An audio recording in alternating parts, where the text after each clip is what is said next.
সকলকে good morning জানিয়ে M রয় channel আজকে তোমাদের সামনে যে বিষয়টি নিয়ে আলোচনা করবে তা হলো অভিব্যক্তি এবং অভিযোজন।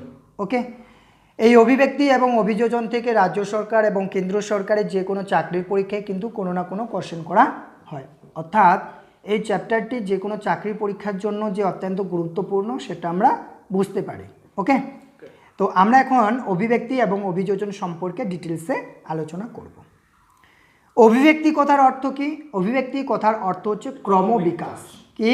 ক্রমবিকাশ, অর্থাৎ এই বিকাশটা কি হবে, এটা কন্টিনিউয়াসলি চলতে থাকবে। ওকে, অভিযোজন মানে কি? অভিযোজন মানে হচ্ছে পরিবর্তনশীল পরিবেশের সঙ্গে মানিয়ে নেওয়া। পরিবর্তনশীল পরিবেশের সঙ্গে মানিয়ে নেওয়াকে কি বলা হচ্ছে? অভিযোজন বলা হচ্ছে, যার ইংরেজি টার্ম হচ্ছে অ্যাডাপ্টেশন। ওকে, নেক্সট, অভিযোজনের ফলেই অভিব্যক্তি ঘটে। অভিযোজনের ফলেই কি ঘটে? অভিব্যক্তি ঘটে, অর্থাৎ অভিযোজনের মাধ্যমে কি হচ্ছে? ক্রমবিকাশ ঘটে। অভিব্যক্তির ফলেই কোনো জীব পরিবেশে খাপ খাইয়ে মানিয়ে চলতে পারে, অর্থাৎ অভিব্যক্তি যদি না হয় তাহলে পরিবর্তনশীল পরিবেশের সঙ্গে মানুষ কিন্তু খাপ খাইয়ে বা জীব কোনো খাপ খাইয়ে চলতে পারবে না। রাসায়নিক মতবাদ, রাসায়নিক যে মতবাদ রয়েছে ওপারিন এবং হেলডেন এর যে মতবাদ, ঠিক আছে, এটা আমাদের এক্ষেত্রে মনে রাখতে হবে। প্রথম কার্বন যৌগ কোনটি? প্রথম কার্বন যৌগ হচ্ছে হাইড্রোকার্বন। ওকে, উদাহরণ হিসাবে আমরা কি বলতে পারি? হাইড্রোকার্বন কোনগুলো?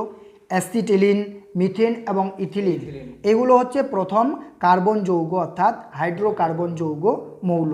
ঠিক আছে, নেক্সট হচ্ছে বিভিন্ন শর্করা। বিভিন্ন শর্করাগুলো কি কি রয়েছে? যেমন গ্লুকোজ, ফ্রুক্টোজ, সুক্রোজ। এর মধ্যে কিন্তু ফ্রুক্টোজটা হচ্ছে সবচেয়ে মিষ্টি, সবচেয়ে মিষ্টি। নেক্সট রয়েছে কোয়াসার্ভেট। কোয়াসার্ভেট এটা কি? এই কোয়াসার্ভেট মতবাদের প্রবক্তা হচ্ছেন ওপারিন। কে? ওপারিন।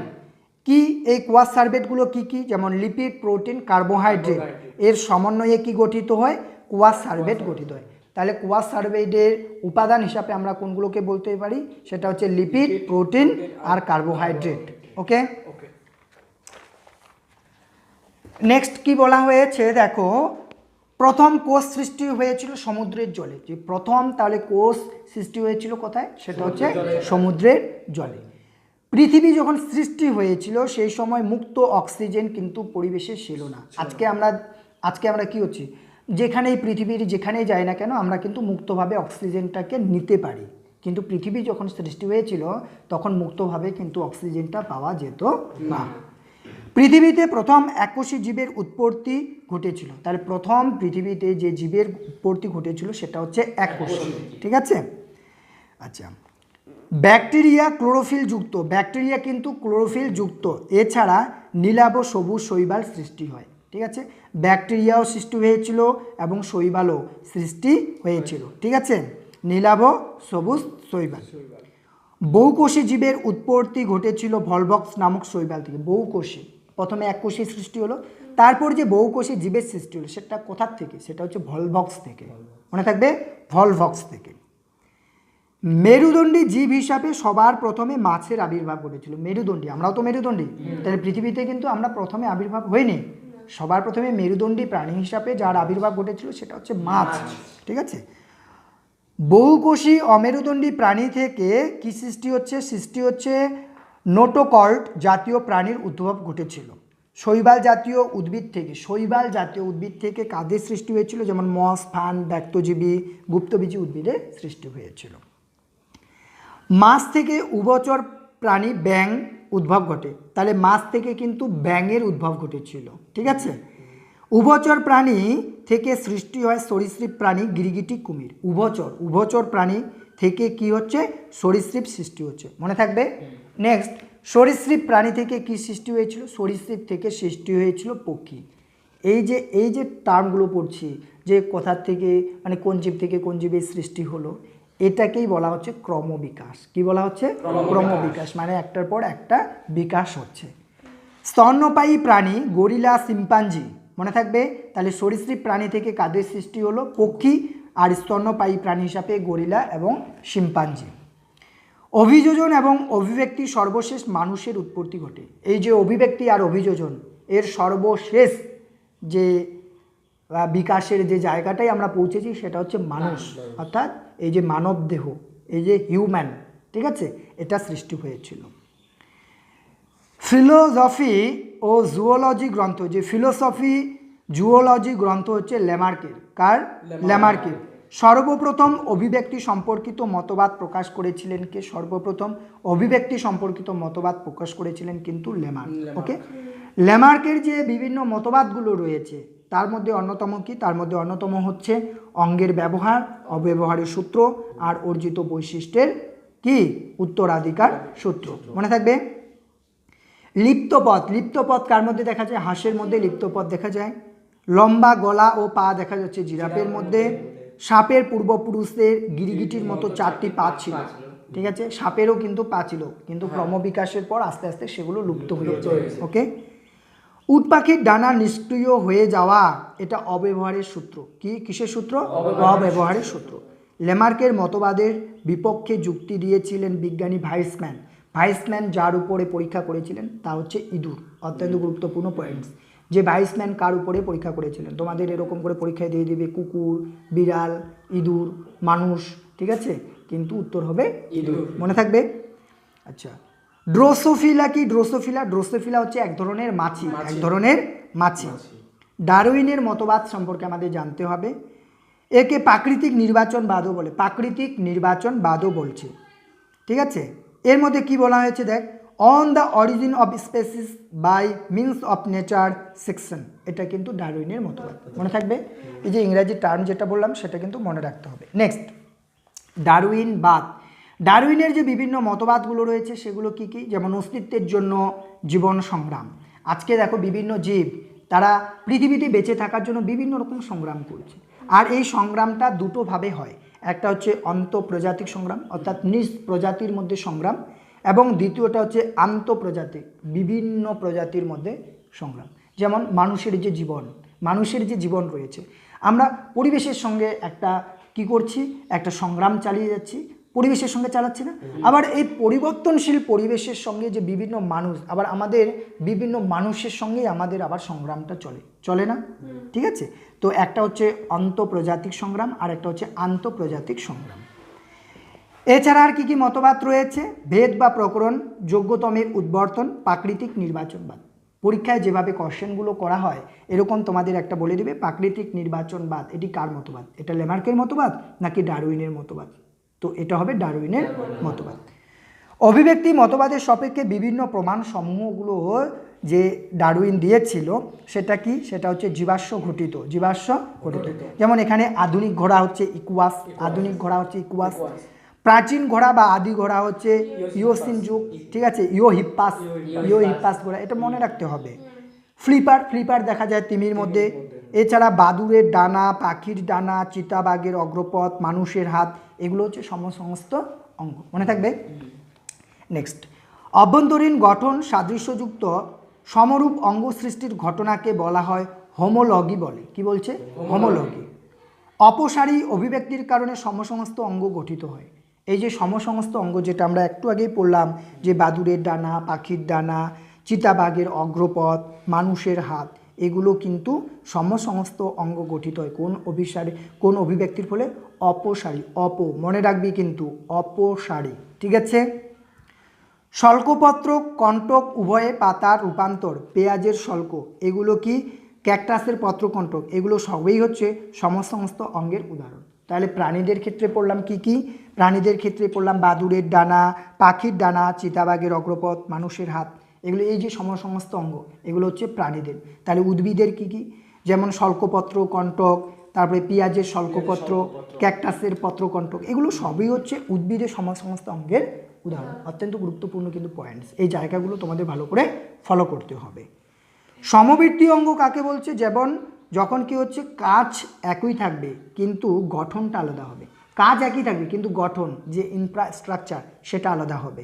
সেটাকে কি বলা হচ্ছে? সেটাকে সমবৃত্তি অঙ্গ বলছে। যেমন পতঙ্গের ডানা, পতঙ্গের ডানা কাইটিন দ্বারা গঠিত, আর বাদুড়ের ডানা প্যাটাজিয়াম দ্বারা গঠিত। মনে থাকবে, দুটাই কিন্তু উড়ার জন্য, তাই তো, কিন্তু দুটার গঠন আলাদা। একটার গঠন হচ্ছে, পতঙ্গের ডানা গঠিত হচ্ছে কাইটিন দ্বারা, আর বাদুড়ের ডানা হচ্ছে প্যাটাজিয়াম দ্বারা। তাহলে প্যাটাজিয়াম কার মধ্যে দেখা যায়? বাদুড়। মনে থাকবে তো।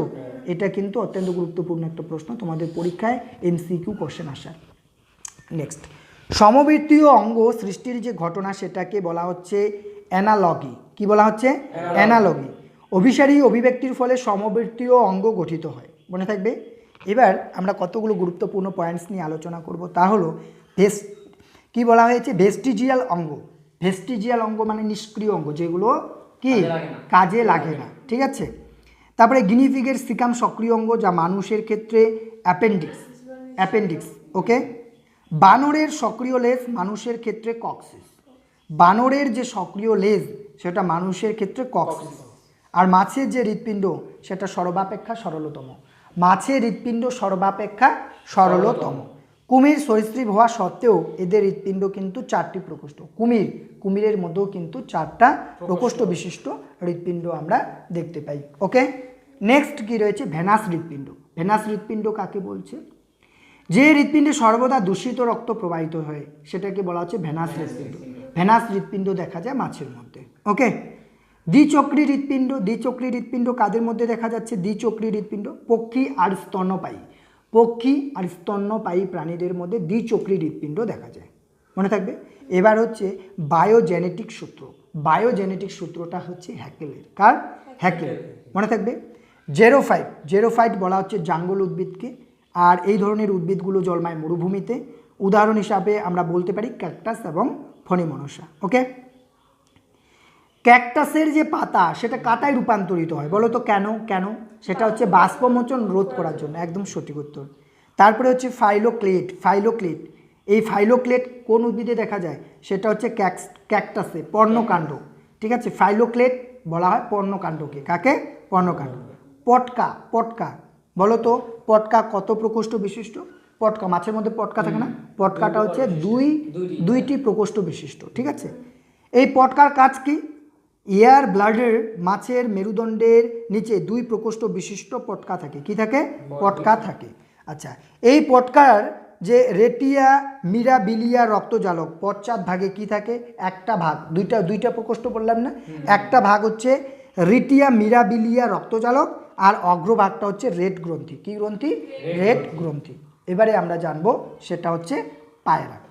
পায়রার মধ্যে কি কি থাকছে? এয়ার স্যাক থাকছে বা বায়ুথলি থাকছে, তোমরা এটা সকলেই জানো। নাম্বার অফ এয়ার স্যাক, পায়রার বায়ুথলির সংখ্যা কয়টা? 9, তাই না? বাহ। প্যাকটিন। প্যাকটিন কার মধ্যে থাকছে? পায়রার চোখের মধ্যে প্যাকটিন থাকে। কি থাকে? প্যাকটিন থাকে। হ্যাঁ। পায়রার চোয়ালে দাঁত থাকে না, কেন বলো তো? দাঁত থাকে না? হ্যাঁ, পায়রার দেহকে হালকা করার জন্য, ঠিক আছে। হ্যালোফাইট কাদের বলছে? হ্যালোফাইট লবণাম্ব উদ্ভিদের হ্যালোফাইট বলছে। লবণাম্ব উদ্ভিদ কোথায় কোথায় দেখা যায়? সেটা হচ্ছে সুন্দরবনে দেখা যায়। উদাহরণ হিসাবে আমরা সুন্দরী গাছটা নিতে পারি। আর কি দেখা যায়? শ্বাসমূল বা নিউ ম্যাটাফোর। শ্বাসমূল বা নিউ ম্যাটাফোরও কিন্তু এই সুন্দরী গাছের মধ্যে দেখা যায় বা ম্যানগ্রোভ উদ্ভিদের মধ্যে দেখা যায়।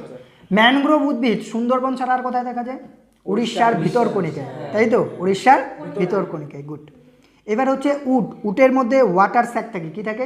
Water sac. এই যে আমরা বলি না উড অনেকদিন জল না খেয়ে থাকতে পারে, কেন? ওয়াটার স্যাকের জন্য। হ্যাঁ, ওয়াটার স্যাক। উটের পাকস্থলীতে অবস্থিত, প্রয়োজনে দেহে জল সরবরাহ করে এই ওয়াটার স্যাক। এই ওয়াটার স্যাক। উটের লোহিত রক্তকণিকা বা আরবিসিটা হচ্ছে ডিম্বাকার, ঠিক আছে। শিম্পাঞ্জি। শিম্পাঞ্জি কোথায় দেখা যায় বলো তো? অনেকে বোকা দেয় না, এই শিম্পাঞ্জি কোথাকার, চুপ কর, বলে না। শিম্পাঞ্জি কোথায় দেখা যায়? সেটা হচ্ছে আমেরিকার ঘন অরণ্যে, ঠিক আছে। আর শিম্পাঞ্জি সব থেকে হচ্ছে বুদ্ধিমান প্রাণী, মনে থাকবে, বুদ্ধিমান প্রাণী। এবারে মৌমাছি আমরা সম্পর্কে একটু জেনে নিই। ওয়াকটেল বা ওয়াগল। ওয়াকটেল বা ওয়াগল, মৌমাছি এর যে নৃত্য, মৌমাছির যে নৃত্য, মৌমাছি কিন্তু নৃত্য করে, সেটাকে ওয়াকটেল বা ওয়াগল বলে, মনে থাকবে। আচ্ছা, এই নৃত্যটি দেখতে ইংরেজি অক্ষর 8-এর মতো। কিসের মতো? 8-এর মতো। মৌমাছিরা নৃত্য প্রদর্শন করে চক্রাকারে। কি করে? চক্রাকারে, যখন খাদ্যের উৎসের ওরা সন্ধান পায়। খাদ্যের উৎসের সন্ধান পায়, একদম সঠিক উত্তর, 100 মিটারের মধ্যে। এবারে এই চ্যাপ্টার থেকে যে গুরুত্বপূর্ণ পয়েন্টসগুলো আমাদের জানতে হবে, যেগুলো প্রিভিয়াস ইয়ারে কোশ্চেনগুলো এসেছে এবং আগামী দিনে বা এবছর যারা বিভিন্ন রাজ্য সরকার এবং কেন্দ্র সরকারের পরীক্ষা দিচ্ছ তাদের জন্য কিন্তু এই গুরুত্বপূর্ণ বা প্রিভিয়াস ইয়ার্স কোশ্চেনগুলো কিন্তু অত্যন্ত গুরুত্বপূর্ণ। ওকে, তো খুব ভালো করে মনোযোগ দিয়ে শুনবে। হাইড্রা কি? নিডারিয়া পর্বভুক্ত। কেঁচো যোগ অ্যানিলিডা বা অঙ্গুরিমাল। আরশোলা চিংড়ি কাঁকড়াবিছা, এরা হচ্ছে আর্থ্রোপোডা বা সন্ধিপদ। শামুক আর ঝিনুক, এরা হচ্ছে কম্বোজ বা মোলাস্কা। তারা মাছ একাইনোডার্মাটা। ব্যাং অ্যাম্ফিবিয়া বা উভচর। গিরগিটি সাপ, এটা হচ্ছে রেপটিলিয়া। পায়রা, চিল, উট পাখি, এমু, এরা হচ্ছে এবিস বা পক্ষী। মনে থাকবে, পায়রা চিলটা মনে রাখবে। হংসচঞ্চু, তিমি, গিনিপিগ, বানর, মানুষ, এরা হচ্ছে ম্যামিলিয়া বা স্তন্যপায়ী। তাহলে আমরাও কিন্তু স্তন্যপায়ী প্রাণী, মনে থাকবে না? ওকে। জুরাসিক, জুরাসিকের মধ্যে কি কি পড়ছে? টিকটিকি ও কুমির জাতীয় প্রাণীর উদ্ভব এই জুরাসিকে হয়েছিল। তারপরে নিকটেটিং পর্দা ব্যাং। এরপরে বিভিন্ন সংযোগ রক্ষাকারী যে প্রাণীগুলো রয়েছে সেগুলো সম্পর্কে, মিসিং লিঙ্ক অ্যানিম্যাল যারা আছে তাদের সম্পর্কে আমরা জানবো। যেমন পেরিপেটাস, পেরিপেটাস অঙ্গুরিমালার সন্ধিপদের মধ্যে কি করছিল? সংযোগ রক্ষা করেছিল। হংসচঞ্চু সরীসৃপ এবং স্তন্যপায়ী। লাংফিশ হচ্ছে মৎস্য এবং উভচর। ওকে। রাইনালিয়া কি? ব্রায়োফাইটা আর টেরিডোফাইটা। ট্রিফান কি? টেরিডোফাইটা আর জিনোস্পাম। নিটাম কি? জিনোস্পাম এবং এনজিওস্পাম। বিভিন্ন জীবাশ্মের যে তালিকা, বিভিন্ন জীবাশ্ম রয়েছে তোমরা জানো। আর্কিওপটেরিক্স হচ্ছে পাখির জীবাশ্ম। ইওহিপ্পাস আর প্লায়োহিপ্পাস, এটা ঘোড়ার জীবাশ্ম, তাই না? অস্ট্রোলোপিথিকাস, এটা হচ্ছে মানুষের জীবাশ্ম। আচ্ছা, উদ্ভিদ জীবাশ্মগুলো কি কি? অ্যাকুইজিটাম, নিটাম আর গিঙ্গো বাইলোবা। মিউট্যান্ট কি? মিউট্যান্ট মিউটেশনের ফলে উদ্বুদ্ধ যে জীব। জামপ্লাজমবাদ কার? জামপ্লাজমবাদ, এটা হচ্ছে ভাইসম্যানের। জরায়ুজ অঙ্কুরোদ্গম দেখা যায় সুন্দরী উদ্ভিদে, জরায়ুজ অঙ্কুরোদ্গম। রোহিণী উপযোজন কোনটাকে বলছে? এটা কিন্তু তোমাদের মনে রাখতে হবে। আকর্ষের সাহায্যে, আমরা লাউ কুমড়োর মধ্যে আকর্ষ দেখি না, যে সুতোর মতন যে থাকে, আকর্ষের সাহায্যে কোনো অবলম্বনকে জড়িয়ে ধরে উপরের দিকে যে বৃদ্ধি পাওয়া সেটাকে বলা হচ্ছে রোহিণী উপযোজন। যেমন মটর, লাউ, মনে থাকবে? যেমন লাউ গাছ দেখবে কোনো একটা অবলম্বন পেলে সেটাকে ওই যে সরু সুতোর মতো যে যে আকর্ষ থাকে ওটার মাধ্যমে পেঁচিয়ে কিন্তু উপরে ওঠে, এটাকে বলা হয় রোহিণী উপযোজন। মনে থাকবে, সেটা হচ্ছে মটর এবং লাউ। খেচর, খেচর প্রাণী কাদের বলছে? প্রাথমিক খেচর কারা? পায়রা, চিল, কাক, বাদুড়। আর গৌণ খেচর হচ্ছে উড়ুক্কু মাছ, উড়ুক্কু, কাঠবেড়ালি, এরা হচ্ছে গৌণ খেচর। অতিরিক্ত শ্বাসযন্ত্র, অতিরিক্ত শ্বাসযন্ত্র থাকে। মানুষের কি অতিরিক্ত শ্বাসযন্ত্র থাকে? না। কই, মাগুর, শিঙ্গি, এদের অতিরিক্ত শ্বাসযন্ত্র থাকে। মায়াটম পেশি কার থাকে? মায়াটম পেশি মাছের। বহির্নিষেক কার দেখা যায়? মাছ, ব্যাং, হাইড্রা, একটু আগেই বললাম। মাছের শুধুমাত্র অন্তঃকর্ণ থাকে, মনে থাকবে, ঠিক আছে? বহিকর্ণ আর মধ্যকর্ণ কিন্তু থাকে না, ঠিক আছে? রেডিয়াস, আলনা, হিউমেরাস, এরা হচ্ছে কি? পায়রার, ঠিক আছে? তাহলে রেডিয়াস, আলনা, হিউমেরাস এগুলো কার থাকে? পায়রার। স্টারনাম, কিলোস্তি পায়রার থাকে। স্টারনাম দেখতে, স্টারনাম আর কিলোস্তি দেখতে কিসের মতো? নৌকার মতো। কিসের মতো? নৌকার মতো। রেমিজেস, পায়রার যে ডানার পালক, ঠিক আছে, সেটাকে কি বলা হচ্ছে? রেমিজেস বলা হচ্ছে। এর সংখ্যা হচ্ছে 23টি। কয়টি? 23টি। আর রেক্ট্রিসেস কি? রেক্ট্রিসেস লেজের যে পালক, লেজের যে পালক সেটাকে কি বলা হচ্ছে? সেটা সে যে তার যে সংখ্যা সেটা হচ্ছে 12টি। কি? 12টি। এই যে রেমিজেস বা ডানার যে পালক, এই যে ডানার যে পালকগুলো থাকে সেটা উড্ডয়নে মানে উড়তে সাহায্য করে। আর লেজের যে পালক যেটাকে রেক্ট্রিসেস বলছে সেটা দিক পরিবর্তনে সাহায্য করে। এই যে পায়রার এইদিকে যে লেজটা এরকম থাকে এটা দিক পরিবর্তনে সাহায্য করে। ওকে। পায়রার দেহে দাঁত, পাকস্থলী, পিত্তাশয় থাকে না। কেন থাকে না? কেন থাকে না? দেহকে ভারসাম্য বজায় রাখতে, ঠিক আছে? এবারে ব্লাভার, ব্লাভার দেখা যায় তিমির মধ্যে। কার মধ্যে? তিমি। আর হার্ডিডিয়ান গ্রন্থি তিমির মধ্যেই দেখা যায়, ঠিক আছে? বাদুর, বাদুরের মধ্যে কি কি দেখা যায়? প্যাটাজিয়াম। ইকোলোকেশন তন্ত্র, কি? ইকোলোকেশন তন্ত্র, এটা কি? এটা হচ্ছে আল্ট্রাসনিক শব্দ সৃষ্টি করে। কি শব্দ সৃষ্টি করে? আল্ট্রাসনিক শব্দ সৃষ্টি করে। মাছকে জলে ভাসতে সাহায্য করে কোন পাখনা? পটকা, বক্ষ এবং শ্রোণী পাখনা। মনে থাকবে? হ্যাঁ, শ্রোণী পাখনা। ওকে। ফ্লিপার বা প্যাডেল, ফ্লিপার বা প্যাডেল দেখা যায় কিন্তু তিমি, কচ্ছপ আর প্যাঙ্গুইনে। ফ্লিপার, ঠিক আছে? নেক্সট, অভিসারী অভিযোজন। অভিসারী অভিযোজন বিভিন্ন প্রাণী গোষ্ঠীর একই প্রকার অভিযোজনকে বলছে। কি বলছে? অভিসারী অভিযোজন বিভিন্ন প্রাণী গোষ্ঠীর মধ্যে যে একই প্রকার অভিযোজন সেটাকে কি বলছে অভিসারী অভিযোজন বলছে, যেমন মাছ, ব্যাঙ, তিমি ইটসেট্রা। অপসারী অভিযোজন কি বলছে? নিকট সম্পর্কযুক্ত প্রাণী গোষ্ঠীর মধ্যে ভিন্ন ভিন্ন পরিবেশে বসবাস করার জন্য তাদের ভিন্ন ভিন্ন অভিযোজন বৈশিষ্ট্য যে দেখা যায় সেটাকে বলছে অপসারী। মনে থাকবে অপসারী কি মানে বিভিন্ন জায়গায় ওরা বিভিন্ন জায়গায় থাকবে, এর জন্য তাদের মধ্যে যে অভিযোজনের বৈশিষ্ট্য সেটাকে কি বলা হচ্ছে অপসারী অভিযোজন। উদাহরণ যেমন সূচোর গর্ত অভিযোজন, বাদুর উড্ডয়নের অভিযোজন, সিলের জলজ অভিযোজন, স্লথের বৃক্ষ অভিযোজন। ওল আর কচু তৃণভোজীরা খায় না কেন? ওল আর কচুকে তৃণভোজীরা খায় না, গরু ছাগল খায় না কেন? সেটা হচ্ছে র্যাফাইট থাকার জন্য। কি থাকার জন্য? র্যাফাইট। ট্যারেন্টুলা কি? ট্যারেন্টুলা হচ্ছে এক ধরনের মাকড়সা, বড় মাকড়সা তো আছেই, তার মধ্যে এটা হচ্ছে ডেঞ্জারাস বিষ মানে পয়জন, মানে প্রচুর বিষাক্ত, এখানটায় কি থাকে পয়জন মানে বিষ থাকে। শারীরবৃত্তীয় শুষ্ক মৃত্তিকা খনিজ লবণের পরিমাণ বেশি থাকে। শারীরবৃত্তীয় যে শুষ্ক মৃত্তিকা রয়েছে সেখানে কিসের পরিমাণ বেশি থাকে? খনিজ লবণের পরিমাণটা কিন্তু বেশি থাকে। তো এই হলো অভিযোজন এবং অভিব্যক্তির গুরুত্বপূর্ণ কিছু পয়েন্টস।